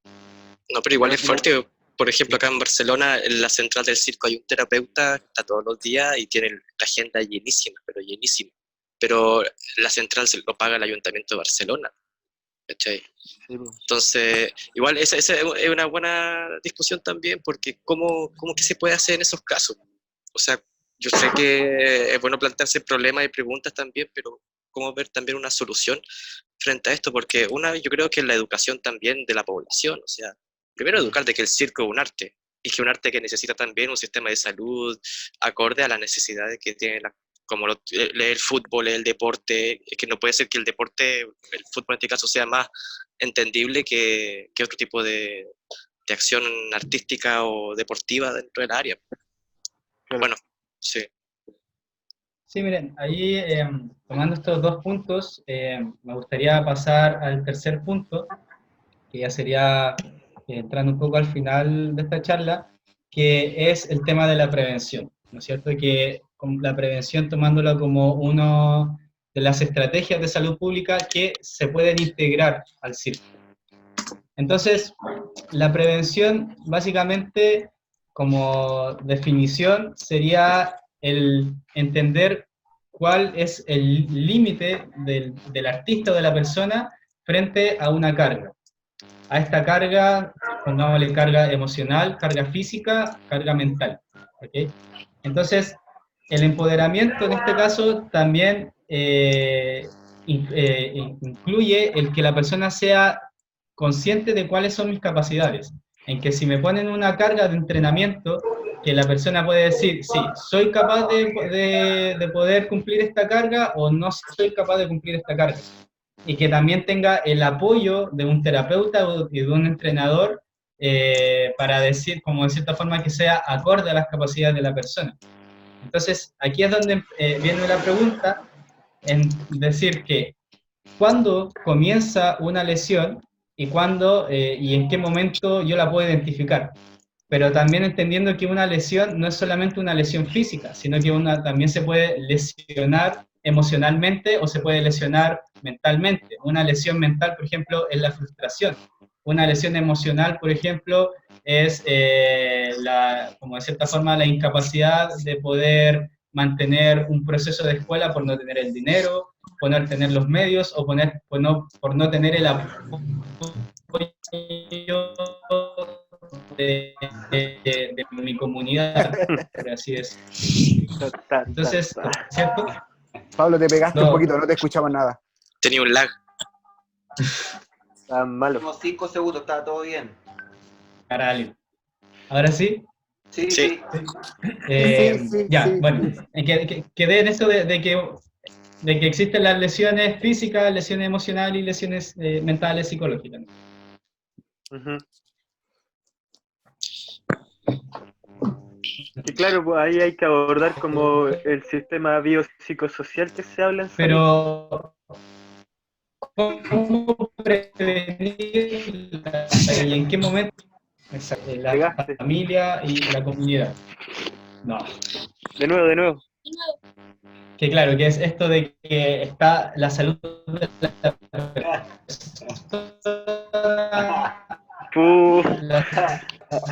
Te estás salud de pegando, te los estás y las pegando. demás y la salud del entorno, que es el primer punto. Pero me voy a desconectar y me voy a volver a conectar. No queda otra. Ahí está, a ver. Ahí está, Ahí está bien. esa. Pero A no te pongas ver, nervioso, sí, Pablo, relájate sí, un poco. sí. Oigan, Charlotte Se me traban las palabras, disculpe. ¿Qué decías del entorno? Sí, adelante. Adelante, Charlotte. Ay, hola.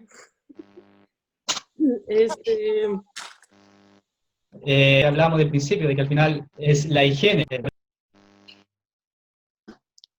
No sé, yo quería participar en esta como concepción holística, ¿no? De la salud de nosotros, artistas de circo. Y sí me parece muy importante. Bueno, yo empecé a hacerlo muy tarde, lo de atender mi salud. Tanto física como emocional, y creo que sí se debería desde las escuelas tener mucho más cuidado, llevando, no sé, yo sé que estoy hablando de lujos que no todas las escuelas se pueden dar, pero pues tal vez llevando un cuidado por disciplina o algún seguimiento en fisioterapia, y por supuesto también el acceso a un apoyo psicológico, ¿no? Porque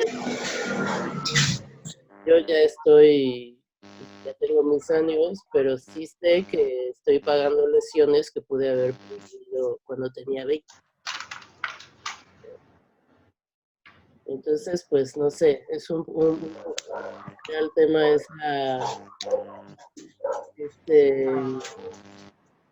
esa visión holística de la salud, y por supuesto que cuando estudias también fuera de tu país, pues también esa dimensión emocional y económica, ¿no?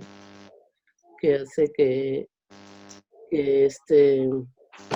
no todos puedan tener el mismo acceso a la salud. Quería comprometer, pues, bueno, traer eso a colación. No sé si nos sirva algo. Ese era como el punto.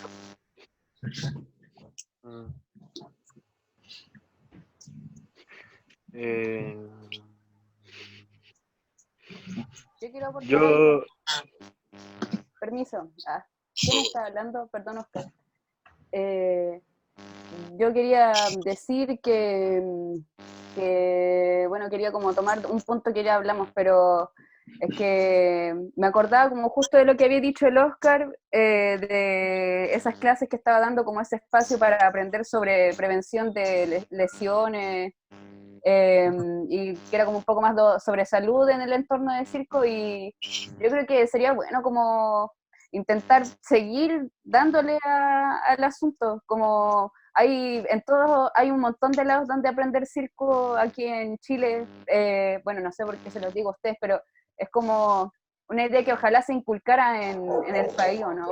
Como que porque si hay clases de cuerda, de aéreo, de malabares incluso, ¿por qué no podrían haber clases de prevención de lesiones, anatomía y en sí conocimiento sobre cómo ocupar nuestro cuerpo y cómo prevenir las lesiones? Como que, no sé, pues por ponerles un ejemplo de algo que se va un poco del tema, pero que aún así como que me resuena un poco en la cabeza ahora, es que en convenciones de circo que se hacen aquí, los talleres que más se toman por lo general son de masoterapia, y es porque la gente está de estar tan contracturada que va como a esos mismos talleres, pues yo creo que con el tiempo igual la gente tomaría conciencia de que si conocen un poco más su cuerpo evitan lesiones, y esa misma prevención yo creo que podría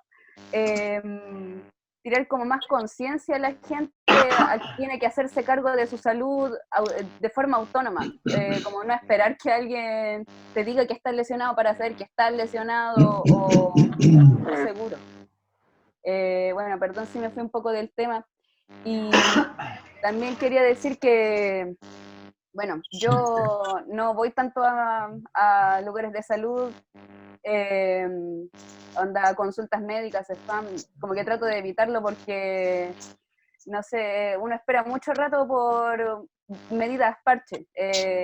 Entonces, igual he tratado como con el tiempo de aprender sobre salud, preguntándole a la gente que sé que se dedica a eso, o por el mismo internet intentando buscar como no cómo sanar una gripe, sino cómo vivir mejor realmente, y como que va desde la comida, desde evitar la ansiedad o cosas que también vayan a afectar a mi salud, como emocional y física.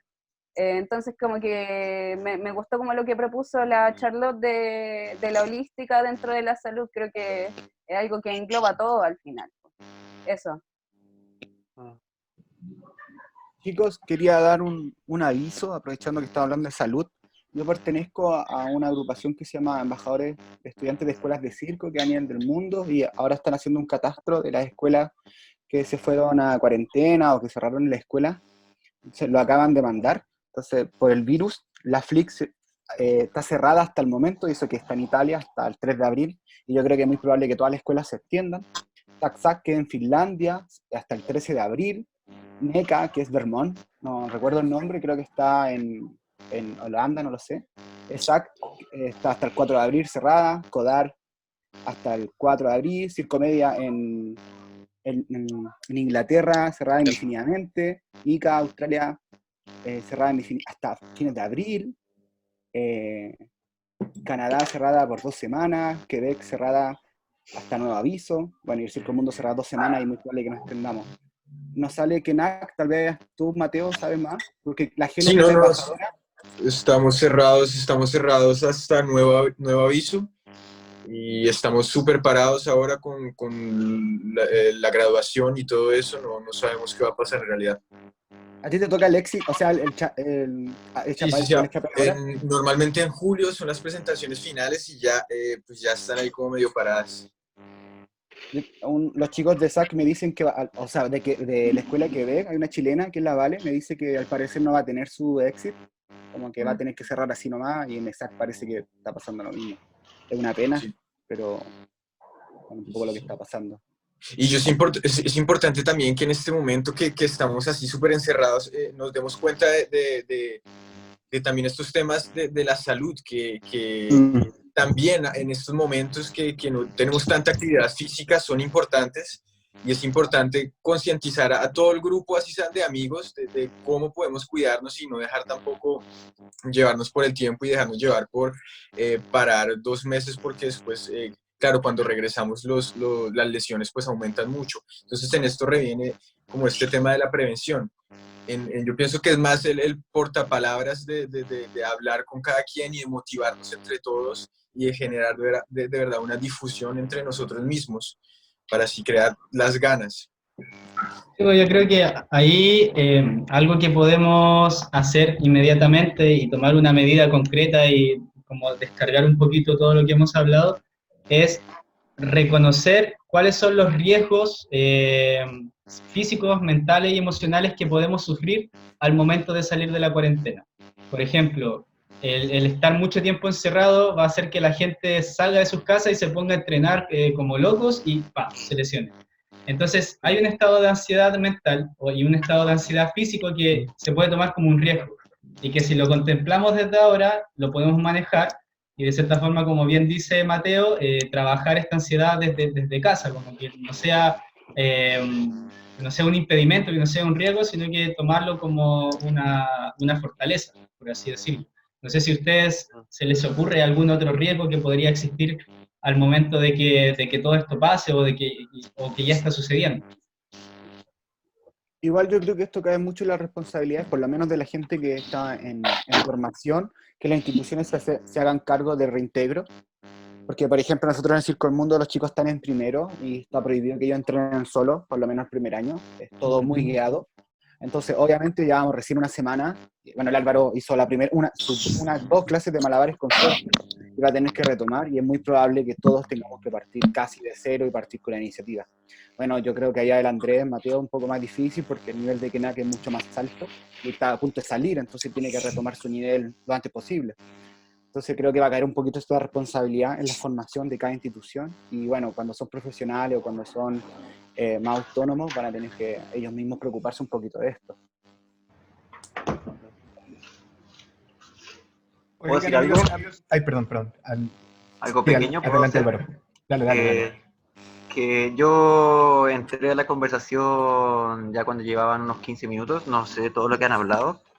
Yo tampoco me considero de ser una persona que tiene conocimiento de salud, pero me interesaba mucho escuchar lo que querían conversar.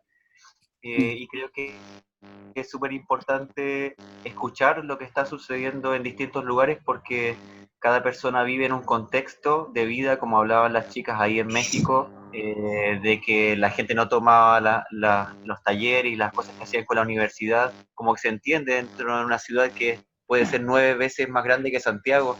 Moverse de un lugar a otro es difícil, y por eso la gente también deja de hacer las cosas. O tomando el caso de los que estaban en el sur de Chile, siendo una ciudad pequeña, hay pocas personas que les puede interesar tomar una terapia o algo así. Como entender los distintos contextos en lo que está cada uno, y entender también que todos tenemos preguntas, nos surgen muchas preguntas, y a veces no es necesario responderlas de inmediato, pero al ir escuchando a los demás, son experiencias que cuando nos surjan respuestas, vamos a saberlas, porque vamos a tener claro cuáles son las preguntas. Entonces, escucharlos a todos me llena a mí mucho de muchas experiencias, y sé que cuando empiece a tener ciertas experiencias nuevas voy a poder conectarlas con las cosas que conversaron, así que para mí por lo menos ha sido muy nutritivo. Yo anoté algo que en el fondo es como un pequeño como plan de acción que se puede tomar viendo la salud en el circo latinoamericano, que en el fondo es fomentar los conocimientos básicos en el circo para el empoderamiento de la salud, entendiendo que conocimientos básicos sean desde anatomía, prevención de lesiones, primeros auxilios y todo lo que hemos conversado, y el empoderamiento de la salud desde toda su gama, que es la salud, el concepto biopsicosocial que se habla, o de la forma holística. Entonces, ya que nosotros estamos aquí conversando sobre este tema, poder también difundir hacia nuestros espacios de circo la búsqueda de estos conocimientos en diferentes aristas. Como que, por ejemplo, yo recalco harto que estudien anatomía, si bien no es un estudio profundo, pero sí que tengan conceptos, y así en diferentes áreas. Yo creo que fomentar el conocimiento libre es una forma de combatir de pronto la salud precaria en la que nos enfrentamos en los espacios de circo. Eso mismo pienso yo, Oscar. Creo que si nuestra salud es como el pico, tenemos que nosotros ser más profesionales en ese sentido. Estudiar más de anatomía, prevenir lesiones y también un poco de primeros auxilios. O sea, siempre es bueno estar preparado y ojalá nunca usarlo si es que suele llegar a pasar algo, pero si llegara a pasar hay que estar listo para Claro. eso también. Prevención. Sí, pues, es muy importante. Y eso tomarlo con la promoción, que es la promoción de salud en el circo, que quizás no existe, y que podríamos empezar a ser pioneros, o empezar a trabajarlo un poco más agrupado, de formas sencillas quizás. Claro. Bueno, tomando lo que dice Oscar y Romy, y también lo que decía Adán, de esto de que tienen que haber protocolos y planes de acción, lo que primero se debería generar, y como homologándolo hacia la salud pública, es que está la atención primaria, la atención secundaria y la atención terciaria. Entonces, en el caso del circo, la atención primaria sería tener protocolos y planes de acción como básico. Y que uno de estos planes de acción tiene que ser sí o sí la autoeducación, es decir, educarnos en estos conocimientos básicos: nutrición, fisiología del ejercicio, anatomía, psicología, seguridad de la técnica, por ejemplo. ¿Podéis repetirlo de nuevo, lo último? ¿Psicología? ¿Qué era? Sería fisiología del ejercicio, anatomía y biomecánica, nutrición y psicología, por así decirlo. Bacán. Gracias. Si hay algún otro que alguien quiera agregar, bacán. Hola, Bueno, y buenas. también Hola, disculpa. ¿Qué tal a todas las personas? A mí me llamó lo que dijo ahora recién el Pablo, que si a alguien le gustaría agregar algún tema, me gustaría un poco también tratar de, yo creo que dentro de este tercer tema de la prevención, es cuáles son finalmente los efectos que tiene la práctica de circo, no solo en términos individuales, biomecánicos, o incluso incorporando el tema de la salud mental. Creo que es súper importante tratar de entender cuáles son los efectos que tiene a nivel de cómo me relaciono con mi familia, qué efectos puede tener, por ejemplo, en jóvenes que están entrando a la escolaridad, que están viviendo su escolaridad, cómo eso lo cambia. Creo que también es un tema que está súper relacionado con la salud mental, y que también es un espacio como que creo que no está tan tocado, pero que tiene mucho que ver con la prevención.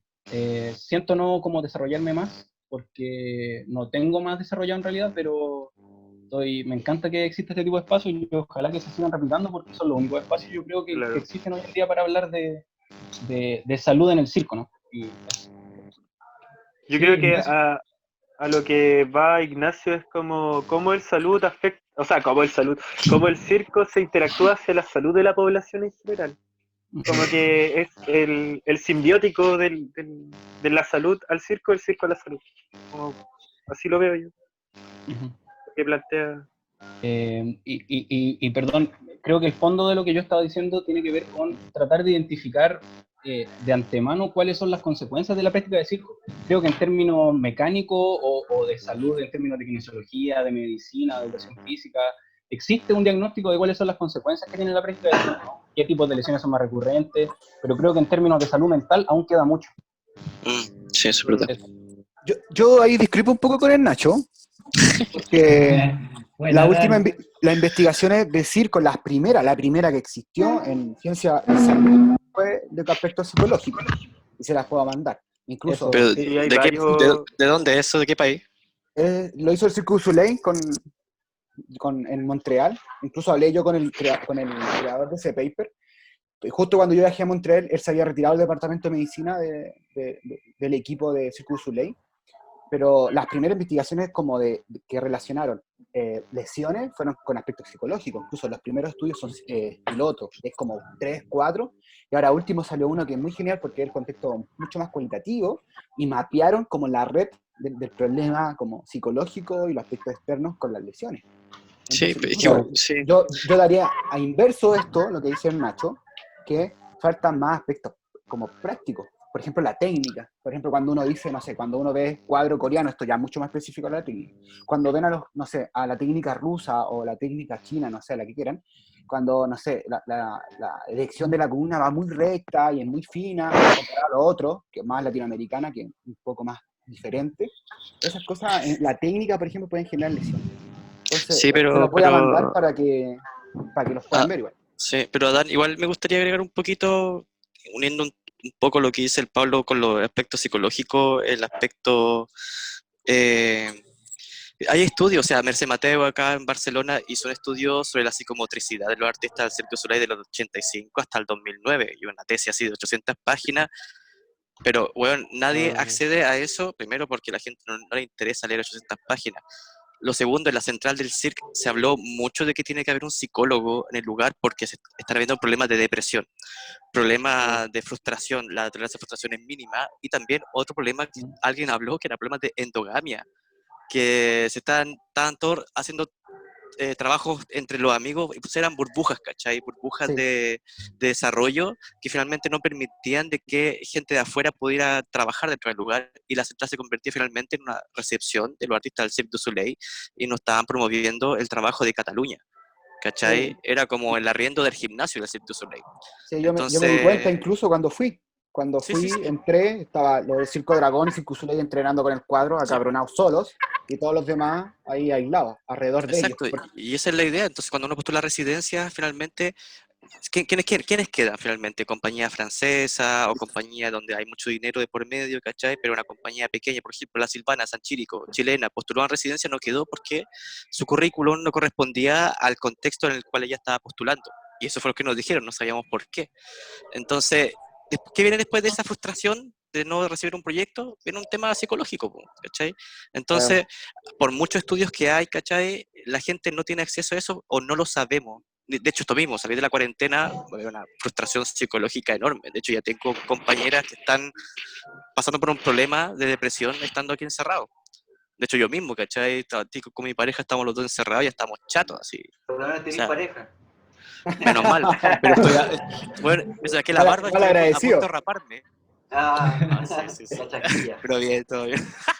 Es que yo creo Pero que esa Oye, es Víctor, yo creo que ahí Como rebaje. tiene razón Víctor, porque claro, puede existir mucha documentación, muchos artículos científicos, realmente la lectura es compleja, lo leo, me demoro una semana y tengo que pedir mucha ayuda porque es difícil, pero hay que tratar de empezar nosotros mismos a leer esto para que finalmente en la práctica ver estrategias. Y Porque lo discutir. que se están haciendo son estudios pilotos y estudiando ciertas poblaciones específicas, donde el contexto latinoamericano es totalmente distinto. Y obviamente un psicólogo que está titulado no va a tener esa experiencia porque no hay documentos como para que se pueda desenvolver de inmediato. Entonces va a tener que experimentar, va a tener que aprender todo el proceso. Entonces finalmente lo que hay que hacer es que este conocimiento de alguna manera tomarlo, tratar de bajarlo y contextualizarlo a niveles donde se desarrolle, en el espacio, en el país, donde sea.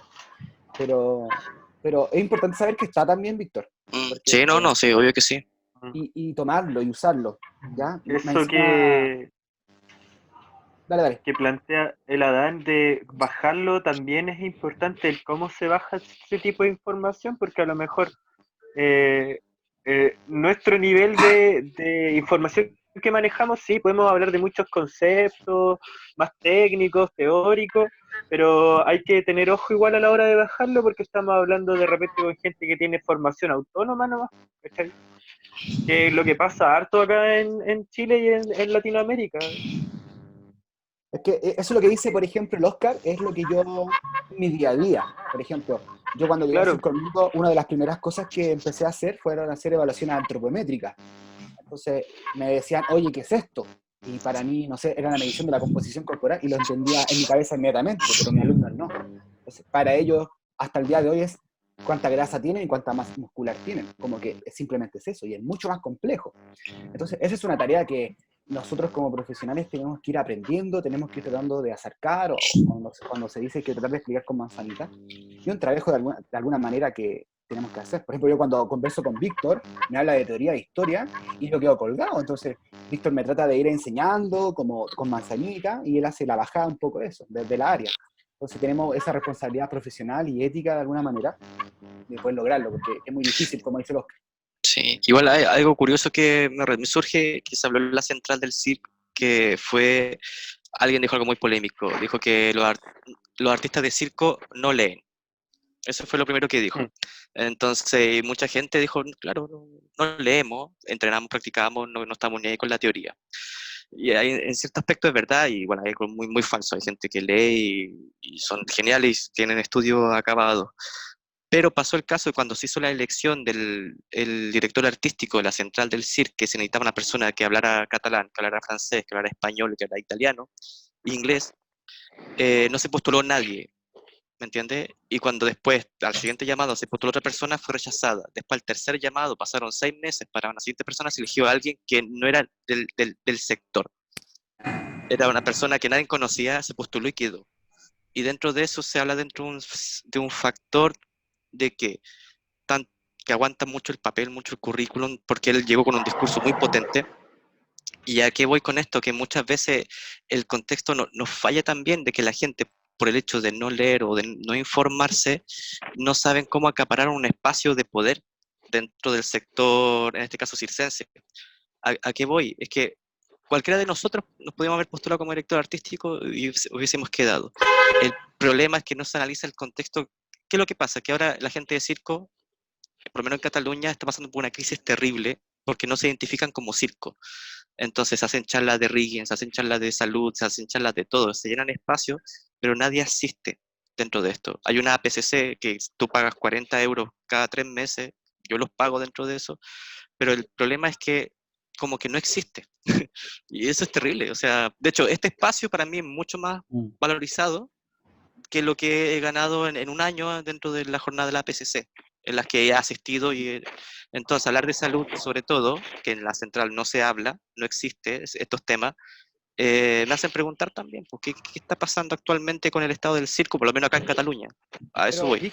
Víctor, cuando yo fui, está afuera en la central escrito, por ejemplo, la visión o los objetivos de la central. Sí, y ellos no sé. describen muy claro que es un espacio de creación y de entrenamiento artístico. Y el espacio de la central, yo creo que el 80% es el gimnasio de entrenamiento. Tiene 2 gimnasios, el gigante, donde se instalan todos los aparatos, y el otro gimnasio que es de pesa. ¿Cuántas salas de creación tienen? ¿2? No, son 1, 2, 3, 4, son 5 salas de creación. Entonces, el tema... Un segundo. Entonces, sí.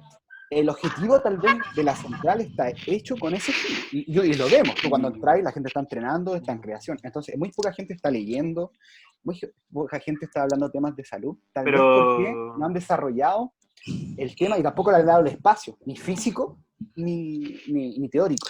O sea, los espacios, mira, que los espacios no son reiterativos, o sea, no hay una oficina que se pueda llegar a pensar. Por ejemplo, yo participé en 3 jornadas de dramaturgia que se hicieron en la central, de lo cual la primera se llenó, el primer año se llenaron 100 personas, muchas quedaron afuera. El segundo año fueron 50, el tercer año llegaron 10 personas. Entonces, uno se da cuenta, hay un problema o algo está ocurriendo con el interés de las personas, porque había gente de Madrid que quería viajar, gente de afuera que quería participar, pero ahora actualmente, bueno, el director artístico, el Johnny Torres, hizo mucho por el trabajo contemporáneo. Entonces se tiene miedo del nuevo director artístico, ¿qué es lo que va a hacer? O sea, ¿cómo se va a enfrentar a este nivel de creación o porque lo que no quieren es que se convierta en una empresa. Quieren que se consiga un espacio de creación, de difusión. Pero claro, obviamente, faltan espacios en donde se pueda pensar circo. Es como lo que dice Kenak afuera, ¿cachai? ¿Qué es circo? O sea, ¿qué es circo? Dentro como la gran pregunta. Por eso Kenak también reforzó mucho el tema de investigar circo y hacer jornadas de circo. En Montreal también. Y en Latinoamérica, en Chile se intentó varias veces hablar de políticas públicas de desarrollo de circo, pero bueno, aquí yo soy muy ignorante, y lo que voy a decir también es muy ignorante, pero siento que faltan espacios también para desarrollar estos espacios, tanto teóricos como prácticos, a nivel de investigación. Lo digo yo desde la base que he estado buscando, investigando desde acá, ¿me entiendes? Sobre todo porque en Temuco nos basamos en los videos de internet. De ahí sacábamos los trucos. Sí, imagínate, de malabarismo.cl, donde el Álvaro publicaba los videos, el Álvaro Palomino, de ahí sacábamos los trucos. Y era nuestra única fuente de acceso. Y hoy en día hay tanta información que a veces caemos en la desinformación, producto de esto. Entonces, algo complejo ahí ya.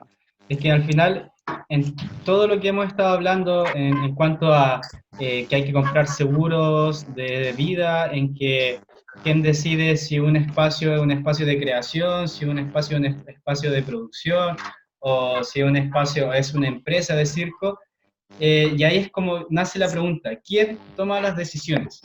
Si las decisiones la toman los artistas, la toman los directores, la toman los productores. Y también, ahí también entra algo súper importante, que es preguntar si se respetan o se toman en cuenta las decisiones de los artistas.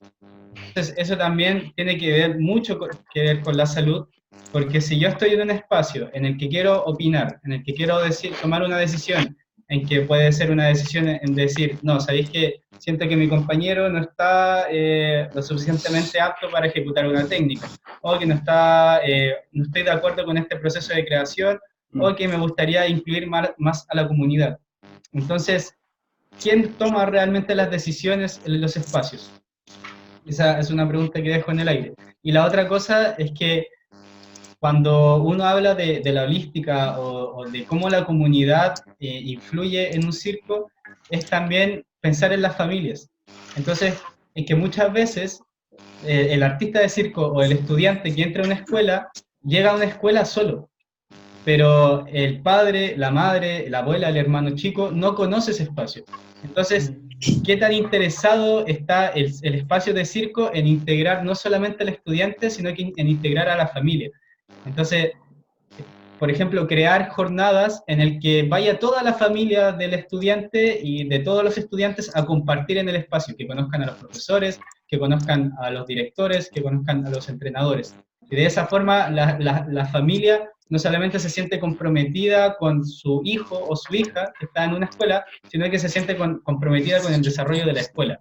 Entonces, y de esa forma también darles poder de decisión no solamente al estudiante, sino que también a la familia, y que puedan decidir qué hace el circo, si crea respecto a este espectáculo, si tiene que invertir en infraestructura, si tiene que invertir en profesionales de la salud.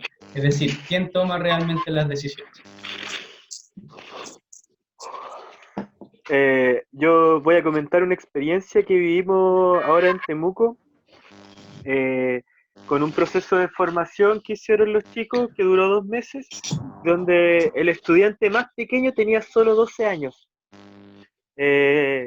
Y lo que comenta Pablo es real también, porque la mamá se involucró en el proceso, nos conoció a todos, vio cómo era el proceso de formación, vio el apoyo que tenía tanto él y cómo ella se fue involucrando en este proceso completo. Entonces, al final dio los permisos para que este pequeño pudiera estar entrenando todos los días, que llegara con su alimentación, con su locomoción, y plantearse si él realmente quiere seguir siendo un artista de circo, el apoyarlo al 100%, porque vio el trabajo de forma más profesional que pudimos realizar en este proceso formativo.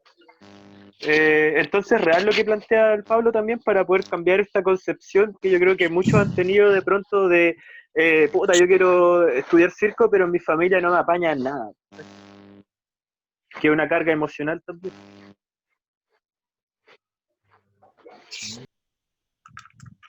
Yo solo quedé inquieto por la pregunta que hizo el Pablo sobre cuál era el rol de quién tenía que tomar las decisiones. Creo que en ese se pone en juego como qué tanto valor le vamos a dar a la especialidad, ¿no? ¿Quiénes son los que se van a encargar, por así hablar, como de paneles de expertas y expertos, ¿no? Como qué valor tienen los paneles de expertos y en qué medida hay que, como se comentó hace un rato, distribuir el autoconocimiento o el conocimiento que todos tengan de distintas áreas, ¿no? Como, bueno, viene el kinesiólogo y me dice tal cosa, bueno, viene el psicólogo y me va un poco...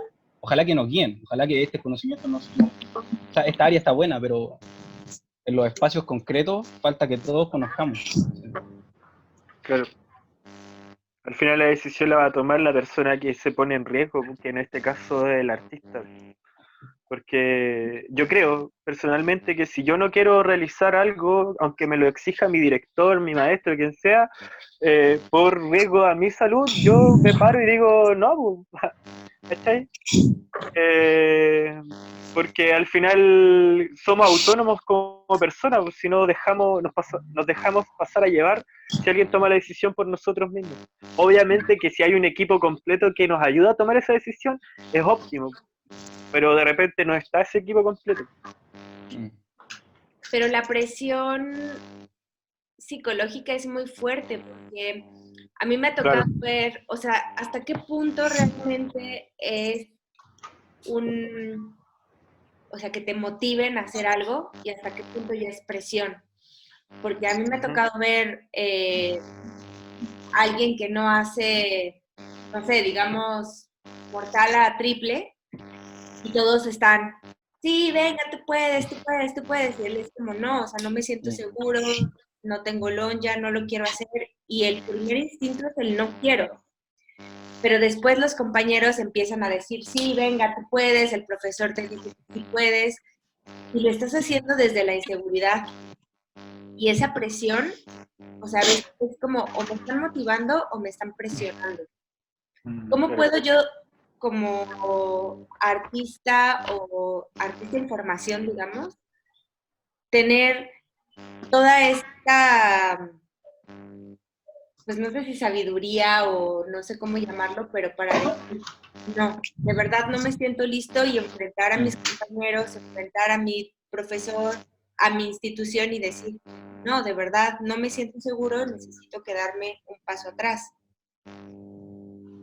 O hasta qué punto si Y ahí también, que pasar eso y decir, va, sí puedo y lo hago, ¿no?